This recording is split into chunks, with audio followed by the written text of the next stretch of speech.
Hay temporadas en las que no floreces y aún así sigues de pie.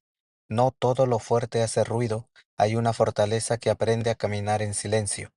Mientras el mundo exige, tú resistes, mientras otros corren, tú permaneces. No es debilidad tomarte el tiempo, es sabiduría.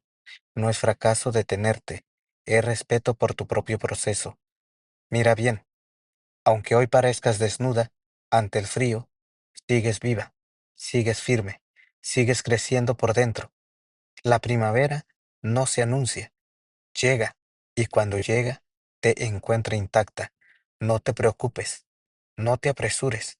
Tu valor no depende del ritmo del mundo, depende de ti misma. J. Ramales, que Dios te bendiga.